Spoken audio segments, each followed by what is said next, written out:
Welcome to International Women's Day, which I'm turning into International Women's Month.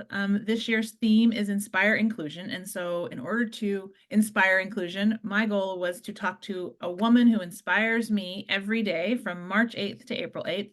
And I picked women that I admire, that inspire me, and who make me more courageous. And one of those people is Christine. So I worked with Christine at Klarna, and we have remained friends. And she's someone who really does inspire me every day to be a better leader and a better woman. So Christine, please introduce yourself and tell us a little bit about you. Thank you, Leah. Very glad to be and to celebrate that month together with you. I'll start with my origin because I'm a little bit, it's a little bit of a journey. I'm Lebanese origin, been living outside Lebanon for the last 23 years. Started my career in a banking sector where I was very well framed. And they told me, like, if you want to see your career, you should wait 20 years. And I left the second day. So in a nutshell, who I am a person who does not accept anything that frames me. So I have basically started my journey, and I said to myself, wherever the wind blows, I will go. So it was just a lot of freedom to follow where do I feel I would like to learn from. And I ended up living in London 2 years, in Dubai. I lived in Sweden. And then I came back to Sweden because this is where I have met my husband and built a family. Awesome. It's such a, one of the reasons I wanted to talk to you was because I know that you are a person who really follows your passion, your instinct, what feels right, what feels, like a good fit for you from a values perspective. And so that was part of the reason I wanted to talk to you.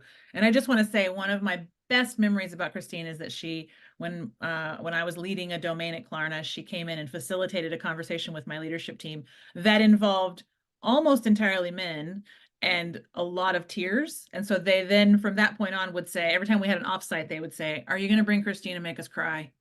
And and I'd say, maybe if you're I might. So, but it was I have built relationships out of that day that have lasted long since I've left Klarna, right? And but it was such a warm, inviting way for us to grow as a leadership team. So that's one of the memories I have just talking to you, just like, yeah, you got it out of them and out of me and out of us as a group. And that was such a beautiful, beautiful day. So yeah. And it's what makes me, make me believe in that they showed who they really are. Yeah. And that's why this came to the point. I didn't do anything. They just created that environment for them to, and to you and the leadership team to just say, this is who I am. Yeah, no, it's so lovely. It was such a lovely day. And like I said, it's built relationships that have far outlasted the day in a conference room. So I'm grateful for that. So tell us a little bit about, you mentioned a little bit about your journey, but maybe give us sort of the touch points along the way that have gotten you to where you are today in terms of how you lead people and bring people along. What I did, I was, it's a journey of ambition, daring, and courage, and staying who I am. And simply being very honest wherever I landed. I have had many leaders that some of them I learned from, some of them I learned what not to do, and some of them I learned what to do. So I learned from both sides. Within that leadership, I have very much been basically helped by people who stimulate my thinking, who has given me a task and project that I didn't have all the skills for them. Yeah. And I was the youngest, VP executive at a big company. So they just gave me project, but they believed in me. They saw the potential. And when a leader sees the potential and sees the good, the good gems in the people with them, and they see their differences as a plus. I've never felt that, being outspoken or being Mediterranean, using a lot of my hands when I talk, and, being engaged instead of, I would call it passionate. That that felt positive in my environment. It didn't feel that I need to fit a certain mold or I need. And when I felt that, I left. I walked away. Yeah. I had this daring things to walk away. So that leadership is becoming who I am, has shaped me so much that I think about how can I stimulate the people? How can I learn from them? How can I bring up people very young in their career and, just like put them in front of the executive team and tell them, please listen, because you have a lot to learn. Yeah. And now I work with startup that, the young generation that I work with, they are amazing. It's so much to learn. I might have a better view sometimes, but they have so much more than me in, how can we make it simple? How can we make it doable? How can we make it understandable by people? So it's a lot of learning. And I think as a leader, if you believe you know it all, then I don't think you should be where you are. Right. Stop leading. Hang it up. Exactly. Stop leading and be where you wanted to know. Yeah. No, I love that. I love what you just said, because I do think often when we're working in startups, and we've been doing it for a long time, one of my gifts, and I think it's definitely one of your gifts, is the ability to sort of see around the corner, right? Like, I know where we're going if we keep doing this, but in order to be listened to and heard by a younger leadership team, you have to have ways of approaching that, right? And you have to have ways of talking to them that engender respect both ways, right? Like, I respect your youth and your passion and your drive, and I want you to respect my ability to see where we're headed, right? And to give you some like tips of like, hey, I've seen this before. This is what could happen, right? And it's really building that bridge. And I think that's great. I think it's a great model. Exactly. One thing that helped me as well that I could add is that I was very clear in my intentions. Why am I saying that? Yeah. And when you are clear about your intentions, you take away a lot of misunderstanding about I'm not questioning, I'm just basically trying to ask questions to understand better. So I put a lot my intentions into words before I start the discussions, because that will allow people to, get down off their armor, like, now she's getting from a place where humbleness and I think that's what people want. Yeah. And it's the place that we learned from, right? Because maybe I have an opinion and maybe I'm wrong. Right. I remember one of my team members at Klarna would say, you have always have an opinion, Leah, but you hold it loosely. Right. So I always came with a position. I'm opinionated. Right. But if they told me something different, I'd be like, okay, let's do that. Yeah. Right. Okay, let's try it. And absolutely. That gives me an opportunity to learn, to say, all right, you probably know better. Let's do it. Right. So I hear that and I've seen that in how you lead. So I totally agree. So let's talk a little bit about this concept of feminism and how, I consider myself a feminist. I consider you a feminist, but there's some interesting things happening in the world right now around the terminology, and you're raising a daughter. So perhaps you see it from a different angle than I do, because I'm not a mom. Maybe talk to me a little bit about what you're seeing around this idea of feminism. I feel like I will talk about my daughter, a 14 years old, that I feel she is accused when they are telling you are feminist. And, like, it's like, what is it? Why are you pointing instead of saying, yeah, you are here for a cause? For me, feminism is a value, is an action, is a verb. It's just like we need to do something about it, because there is a gap. Yeah. And we are all seeing that gap, except that nobody wants to address it. Right. Or people want to, because it's not easy, and people try to avoid everything that requires a little bit more guts and daring. Yeah. And I think a lot around us right now, they're more of, let's avoid it. Like you could see, let's avoid to see that person. Let's avoid to have that meeting, rather than let's take it, let's discuss it. Because we have a common mission there. So it's, instead of the avoidance and pinpointing, I feel that feminism, it's an action. It's a verb that we all need to see the value of it. It's not pinpointed about that I am feminist, and I it's not like I'm driving something bigger than me. Right, right. No, and I think it's interesting. It's an interesting point. I think it's almost viewed in some cases. I mean, I grew up in a really religious home, right? And so feminism was this like, oh, those people, right? And these are our traditional values. So I feel like, but that was, I mean, I'm 48. That was 35 years ago. So why are we still having this conversation in this way where feminism sounds like an accusation, like you said with Yeah. your daughter? Yeah. And as though I think we sometimes miss the whole idea that when you elevate everyone to an equal status, everyone gets an equal status, and there is a benefit to everyone. We see it. Business outcomes are better when there are female leaders. Boards are better when there are female leaders, right? And so we know that the data shows that. And yet there is this like accusation that we're trying to do something to those who aren't in that group. And it's really frustrating. So I totally hear you.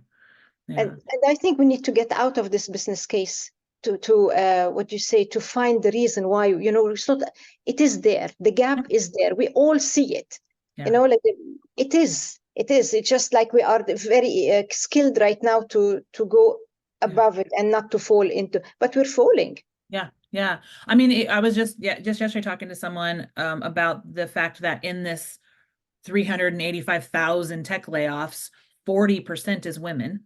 And yet women only made up 15 to 25% of the whole tech environment. And so that means that is such a overemphasis on losing women in an already small segment, right? So we've narrowed the amount of women in tech even further because of how we've handled layoffs. And yet people would say, well, it's just, we got to do it fair. But it's not, it wasn't fair to start with. So, I mean, I totally hear you. There is a gap, and pretending that there's not one and lacking that acknowledgement isn't going to move anything. No. So yeah, it's super, super fascinating. And I really appreciate you sharing that, because I do think that there's an element of accusation still in it, and it's fascinating. So when you think about ways that companies or even as female leaders, like what are some things that you think like, okay, this would help us to take action? I would start from two angles. One is that there should be an intent in the organization that we have to create space, like we are on a mission and we believe in it. Because if you have a lead team that is completely out of 80% men, they will hire men, and by default, it's nothing, no accusation. But it's a fact. It has been like that. It's easier. We connect better. We have the same language. So we need to start by, like creating a space for everybody, seeing that the differences are in our advantage to have it rather than disadvantage, seeing it as a plus rather than a fear. And then for the women to get out of their own way. You have it. You don't need to tick all the boxes. And I'm repetitive, I'm repeating what everybody has said before. But for me, get out of your own way. If I analyze myself, the moment I doubted myself, I saw myself in front of me and doing this stop sign. I can see it. I see every single moment when I did that to myself. And I said, you can't do it. It's not your place. Until I got somebody to shake me up and to say, what are you doing? I've been in organization where everybody is a knower. They know it all. It was like completely nowhere. And it's like, I can't speak their language. I can't talk their language. And then I realized that they need my language more than anything else. Yes. They were so much needing so what we need to do is to speak our language, and people will listen. We should, because right now maybe the voice is not reaching, and that's why it's not there. I work with a leader, and I said, what can I do for you? He said, I have no clue what you can do. Please start. I love that. And it was amazing, because then I just like, okay. And this is the thing, that he dares to tell me, I don't know what I need. Some other leaders don't. But in fact, they don't. I love that. I love that. It's a courageous move on his part, Yeah, right? To say, I don't know, but I know I need you, right? yeah. And okay, I love that courage. I totally, and what's interesting is what you just said in the, I've been in tech for like 25 years in some, 24 years in some fashion, right? And when I finally stopped pretending to be a man and started talking like myself, the doors opened. When I became the person who asks lots of questions, who has an opinion, who tries to still be myself, I'm still myself. I Yeah, engage in a different way. I'm super, energetic, and I don't pretend not to be. When I started to be myself, people gave me opportunities. They were like, okay, come on in, and I yeah. think exactly what you're talking about. If you are yourself, you get the opportunities that you want Mm, more often. But often, exactly. if you try to hold back or look at a list and say, well, I don't meet these requirements, so I'm not going to even bother. Or they couldn't make it in that leadership team. How would I make it? Right, Why? Why? right, You can. right. You are not them. You are not nobody else. You are you, and you have different qualities, different things that you can bring in. Yeah, So I think we should not look out. We should look inward. yeah, And that's, I think, a journey that I would say helped me a lot. That I did a lot of self discovery, yeah, uh, to know my boundaries, to know my values, to know how do I lead, what's important for me for leading. In an interview, I ask more questions than I am interviewed, yeah, totally. because I have so Yeah, much that I need right. to know. Yeah, If I'm gonna go there, I need to understand. yeah, Because I have been on that journey of own exploration, and I would invite anybody to do that, not only women, but anybody to do it, because the more I know myself, the more I know here I can make a difference. I impact, and I refuse to be in a place where I'm given the the low end job, yeah, totally. because this is not where I can play. I have my ceiling high, and I play in those games, series Yeah, number one, yeah, rather than in the yeah. like in the community play. Yeah, no, I love that. I love that you just said that because I do think I see with clients that I'm coaching that men and women, I always say like the fundamental, no matter what they come to me wanting help with, what they fundamentally are struggling with is their confidence is shaken, they don't have boundaries, or they stop believing in themselves. And it's some combination of those three. One of the reasons I love coaching people is that literally, as I tell them back their story with a little infusion of some confidence, they will sit a little taller. Mhm. They will put their chin a little higher, and all of a sudden they're like, yeah, that is my story. Right. And they start to believe it again. And I think sometimes we just need someone, and I know that you're wonderful at that. You have challenged me at times when I've been like, single-mindedly heading in a direction, you're like, what about this? And I'm like, all right, let me hold on. Let me think about that, right?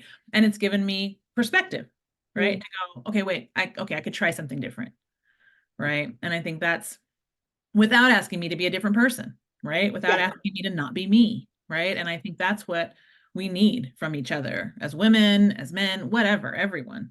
And I think that's what opens up that opportunity, which I really like. So absolutely. yeah.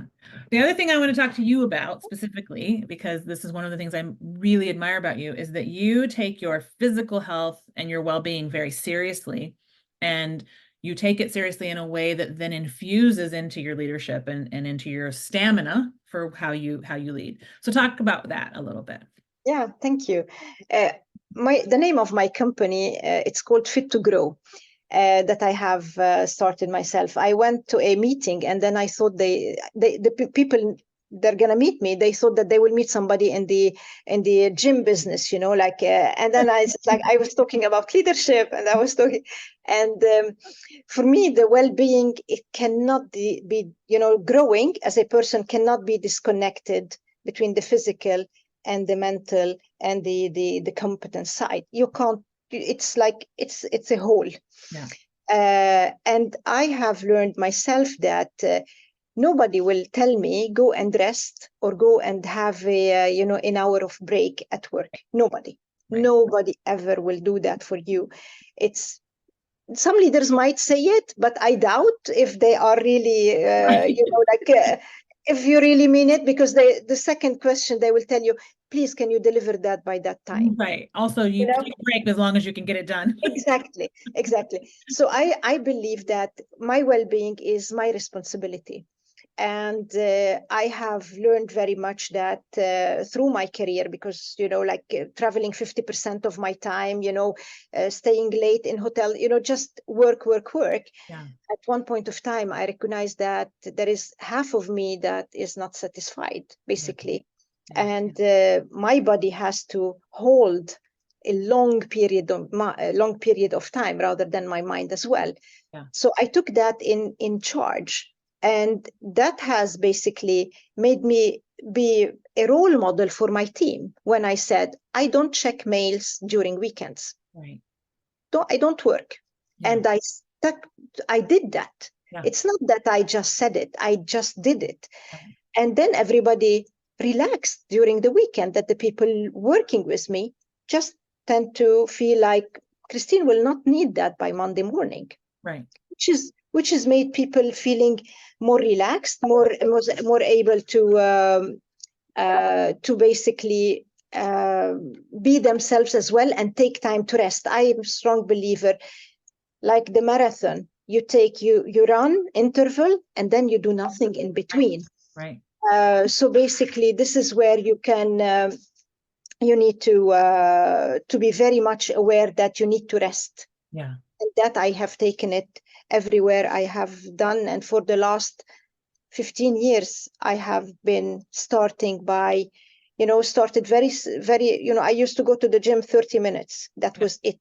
Yeah. And I was content with that because I felt that's enough for me. Yeah. And Yeah.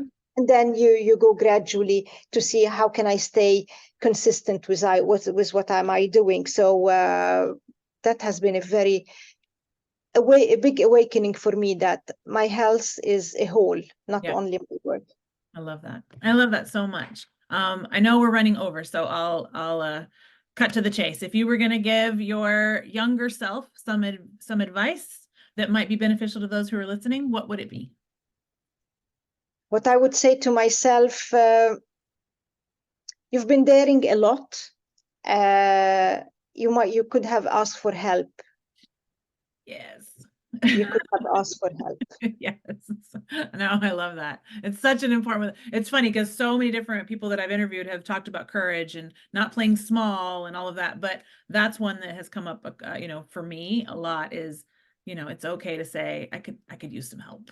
Please, could I talk to you about this? Right. And I love that. I love that you shared that, because I do. And you are someone that when I need help, I'm like, Christine. So I know that you mean it. Yeah. So I love that.